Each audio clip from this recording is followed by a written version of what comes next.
आज आप सुने एक साथ माँ तुलसी का पाठ भजन। भक्त जनों, आज आप सुने वृंदा और जलंधर की भजन।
जरूर एक और तुलसी माता का भजन सुने। हे तुलसी मैया तारी दुहाइया, हे तुलसी मैया तारी दुहाइया, सिंचिले पाऊंगा तुहार। हे तुलसी मैया सिंचिले पाऊंगा तुहार। हे तुलसी मैया सिंचिले पाऊंगा तुहार। सुन सुन देवों की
धन दौलतवा से घरवा जो भरती, धन दौलतवा से घरवा जो भरती, बनती मोतिया हमार सुबह सुबह उठिले पूजा करिले, सुबह सुबह उठिले पूजा करिले, विनती करिले तुहार हे तुलसी मैया, विनती करिले तुहार हे तुलसी मैया, विनती करिले तुहार।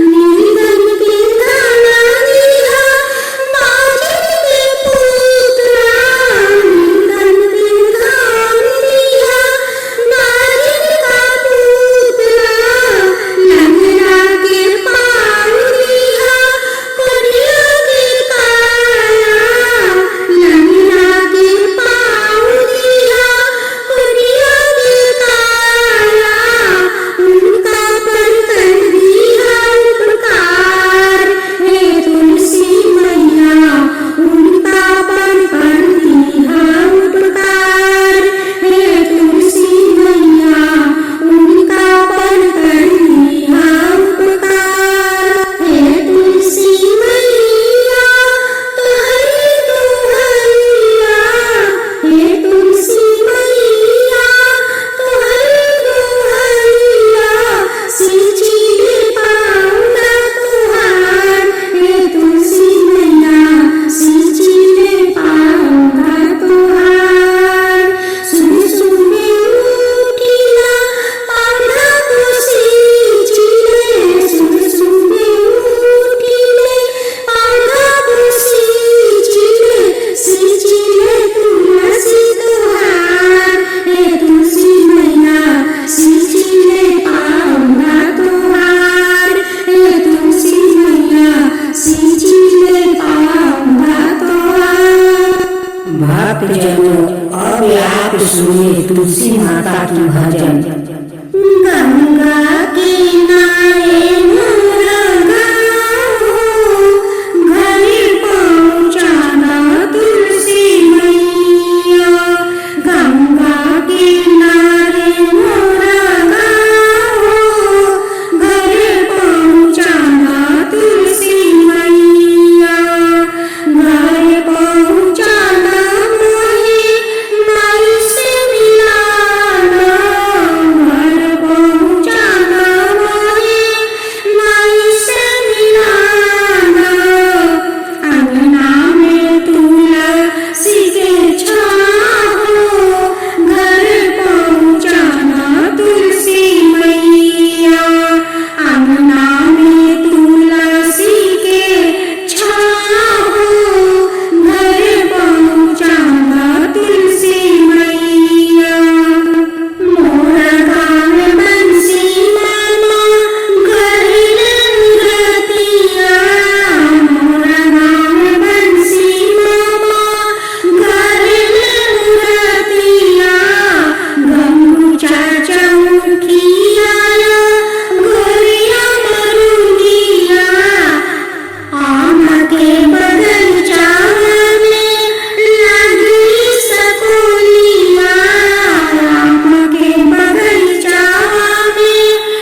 ननद भाभी मिलकर दोनों माँ तुलसी का पूजा करती है। अभी भाभी को कोई संतान नहीं हुआ था। ननद माँ तुलसी से भतीजा मांगती है कि एक भतीजा दे दो। भक्त जनों, अब आप सुनिए दूसरा तुलसी भजन। सदियों पुरानी तुलसी महारानी, सदियों पुरानी तुलसी महारानी, अंगना में आई हमारी तुलसी, अंगना में आई हमारी तुलसी।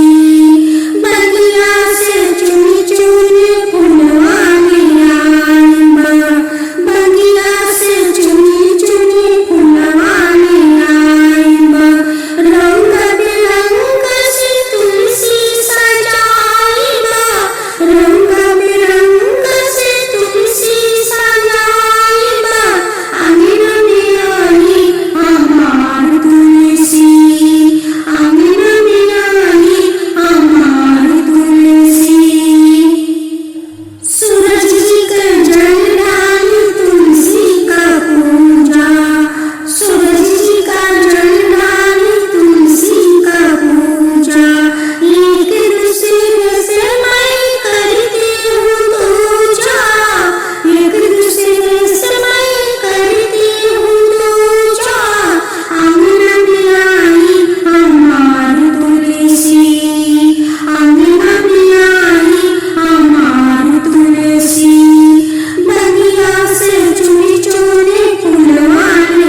तुलसी का भजन, उसका बाद माँ तुलसी का गाथा सुने।